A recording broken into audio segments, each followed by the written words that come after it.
Halo, assalamualaikum warahmatullahi wabarakatuh. Salam Om Swastiastu, Namo Buddhaya, salam kebajikan, dan salam sejahtera untuk kita semua. Sebelumnya, perkenalkan saya Rifki. Di sini kami akan melakukan studi lapang di Pengadilan Negeri Baru. Tentunya saya tidak sendiri, saya ditemani oleh teman-teman hebat saya. Halo, saya Nurul Ihsan. Judul penelitian kami adalah Reformasi Peradilan dan Akses Hukum menuju Sistem Peradilan yang Inklusif dan Berkeadilan di Pengadilan Negeri Baru. Hai, saya Asmiar. Ini merupakan tugas mata kuliah Hak Asasi Manusia dan Pembangunan. Hai, saya Rena Puspitasari. Tentu saja kami dibina langsung oleh Yang Maha Terpelajar, Kakanda Dr. Mukmin Muhammad SOS MH.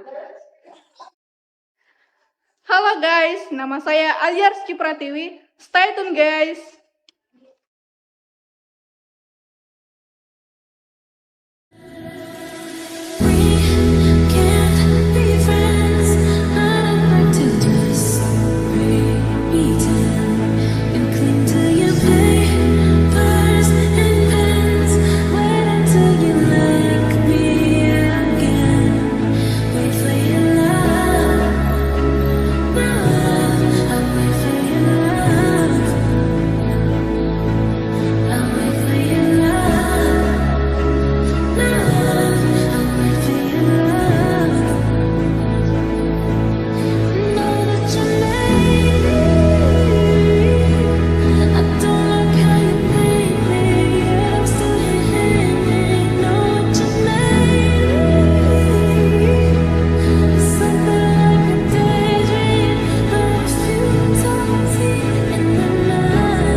Assalamualaikum warahmatullahi wabarakatuh. Salam Om Swastiastu, Namo Buddhaya, salam kebajikan, dan salam sejahtera untuk kita semua. Selamat pagi, Bu. Sebelumnya terima kasih atas kesempatan yang telah diberikan kepada kami. Terima kasih atas waktunya. Sebelumnya tadi sudah perkenalan ya, Bu ya. Jadi langsung saja Ibu Tabrik, kan kemarin tuh ditanya Ibu mengenai di sini tidak ada HAM. Jadi mau ingin meluruskan Ibu, di sini kami tidak meneliti mengenai kasus HAM, tapi meneliti HAM itu sendiri. Sebagaimana dalam pasal 39 tahun 1999 pasal 1 yang mengatakan bahwa HAM adalah seperangkat hak yang melekat pada setiap manusia sebagai makhluk Tuhan yang Maha Esa, yang wajib dijunjung tinggi dan dihormati oleh hukum, negara, pemerintah, dan demi kehormatan serta perlindungan hak dan martabat. Jadi Ibu Tabe, itu kemarin kami melihat apakah hak dari terdakwa tersebut dijunjung tinggi dalam pengadilan.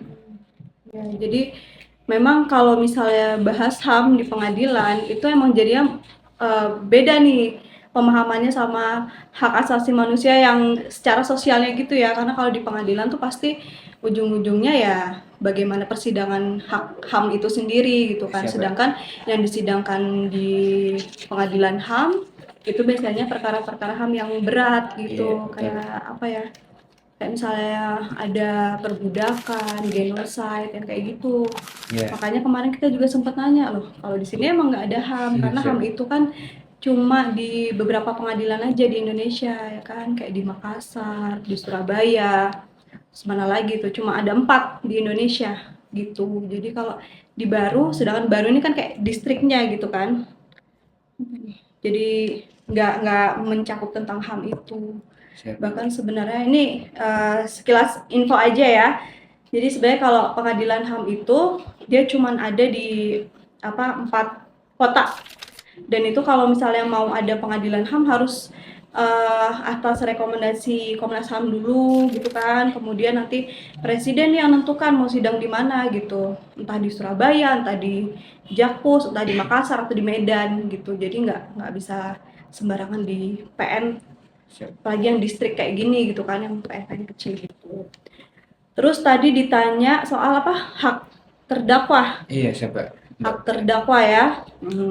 Kemarin kan saya minta adik-adik untuk menilai gitu kan gimana proses persidangan gitu. Terus sebelum ke ruang sidang lihat nggak si terdakwanya pas ditahan?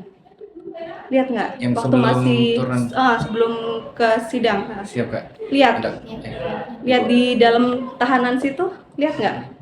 Oh yang pas dalam tahanan Ah. tidak Ibu. Oh enggak. Pas sebelum turun dari mobil dilihat. Oh dilihat. Ya. Ada. Nah itu ini nggak dilihat nggak pada saat turun dari mobil udah dipakein atribut apa gitu? Dipakein rompi Ibu. Rompi ya. Terus tangannya diborgol atau enggak? Diborgol. Diborgol. Nah ya kan. Kalau kita melihat dari aspek hak asasinya dalam hal misalnya bagaimana memperlakukan terdakwa, memang terdakwa itu kan dia kayak sebelumnya ditahan di polisi, ya kan, Siap. kemudian di kejaksaan, kemudian jadi tahanan di pengadilan, gitu. Nah pada saat terdakwa itu dijemput dari lapas, karena terdakwa nggak mungkin lah ya di sini terus kan, jadi pasti di lapas. Terus habis itu dibawa tuh dari lapas terus ke pengadilan, ya kan. Nah itu memang supaya untuk kehati-hatian harus diborgol gitu kan, harus pakai baju tahanan. Jadi kalau amit-amit misalnya kabur gitu kelihatan diborgol tangannya, terus ada baju tahanannya gitu kan. Nah terus habis itu tapi ketika dia ke persidangan, disidangkan itu harus dalam keadaan bebas gitu, diperlakukan ya seperti manusia pada umumnya gitu ya. Borgolnya harus dilepas, terus rompinya juga harus dilepas gitu. Terus kalau misalnya itu kan dari segi diperlakukan sebelum persidangan gitu kan. Nah setelah masuk di persidangan biasanya itu mereka kita tanyain si terdakwa gitu kan. Nah terdakwa gimana keadaannya, sehat atau enggak gitu. Kenapa ditanya sehat atau enggak? Karena kalau misalnya dia sehat, ya kita bisa lanjut sidang. Tapi kalau dia lagi sakit, kemudian dibuktikan dengan surat dokter gitu kan dari pemerintah ataupun dari klinik di lapas, nah dia kita kasih hak untuk beristirahat dulu sampai kondisinya sehat begitu. Nanti ditangguhkan tahanannya sampai proses pemulihan itu. Artinya terdakwa kalau sakit ya nggak mungkin kita biarkan begitu ya bersidang, kecuali di perkara kayak tipikor tindak pidana korupsi, itu terdakwanya boleh in absentia, artinya terdakwanya boleh nggak usah hadir di persidangan. Tapi kalau untuk perkara umum kayak di sini itu ya harus hadir gitu. Kalau sakit ya kita tunda dulu persidangannya begitu kan. Tanya sehat, terus kamu didampingi oleh penasehat hukum atau enggak gitu kan. Kalau misalnya dia punya penasehat hukum, mana buktinya kalau kamu ini bukti surat-suratnya gitu kan, surat kuasa atau segala macam gitu. Tapi kalau misalnya dia tidak ada penasehat hukum, kita lihat dulu pasal ancamannya gitu. Kalau misalnya dia didakwa dengan dakwaan narkotika yang kayak bandarnya atau apalah, itu kan hukumannya mati ya. Ancaman maksimal itu hukuman mati atau penjara di atas 15 tahun gitu. Nah itu kami dari pengadilan wajib menunjuk penasihat hukum dari Posbakum itu. Gitu. Jadi kita tunjuk pengacara untuk mendampingi si terdakwa begitu. Kita di pengadilan itu pada saat beracara juga tidak boleh langsung kayak ngejudge kalau lu tuh emang udah salah gitu, nggak boleh gitu kan.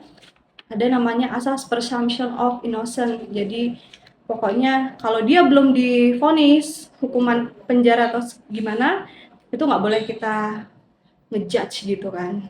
Jadi itulah haknya dia sebagai terdakwa, belum bisa dibilang bersalah kalau belum ada putusannya gitu. Tapi Kak, sebenarnya ada pertanyaan yang kami lontarkan, tapi ada beberapa yang telah terjawab.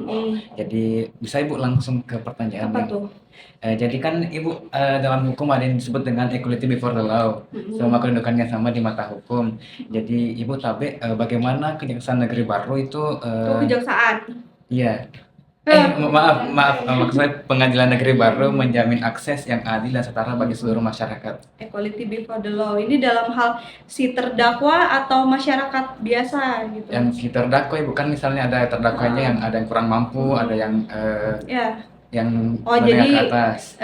dalam hal si terdakwanya ya, fokusnya Siap. ke terdakwa ya. Siap, Kalau Ibu. terdakwa, ya itu yang saya sampaikan tadi, dia bisa mengajukan untuk pendampingan penasihat hukum. Itu kan memang dijamin konstitusi ya kan. Nah, itu di pasal berapa tuh? 56 Kitab Undang-Undang Hukum Acara Pidana tuh.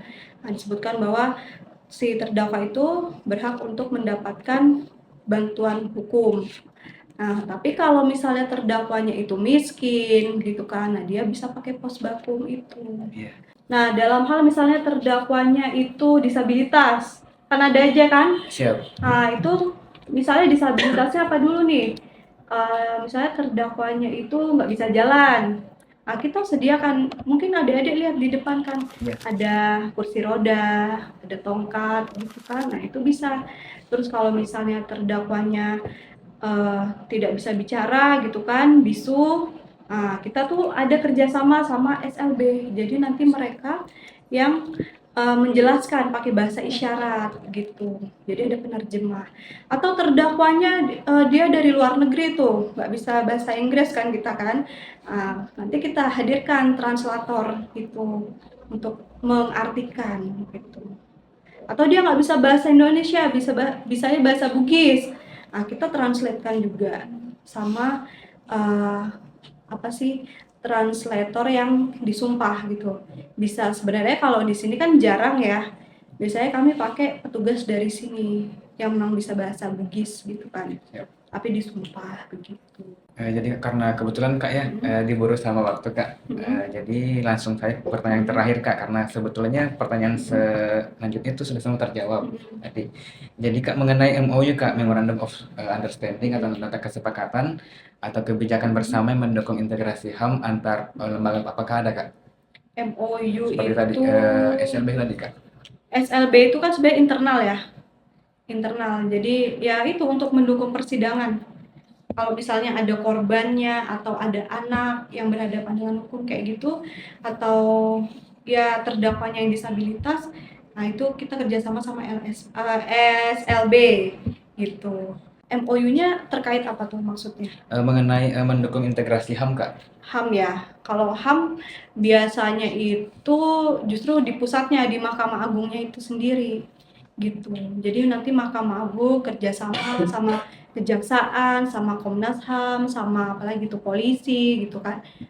Tapi implementasinya itu ya diadakan misalnya bimbingan teknis, seminar-seminar gitu untuk memperkaya hakim-hakimnya atau aparatur sipil yang ada di pengadilan itu. Itu biasanya digabung itu seminarnya, ada yang dari pengadilan, ada dari kejaksaan, ada dari kepolisian, supaya kita tuh satu paham.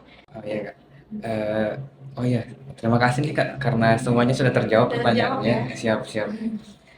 Jadi Kak, terima kasih atas jawabannya. Terima kasih karena sudah bersedia untuk diganggu Kak. Maaf ya, saya jadi nggak bisa bercerita lebih banyak lagi. Iya karena kebetulan nantinya kita ditanya sama Kak Untung yang di luar Kak, katanya nantinya ibu hakimnya nanti ada sidang jam 10. Jadi mungkin bisa nantinya dipercepat. Oh gitu. Siap. Padahal saya sih maunya berkuar-kuar banyak ya, ini banyak loh soalnya materinya. Gitu ya. Oke deh. Terima kasih Kak. Oke.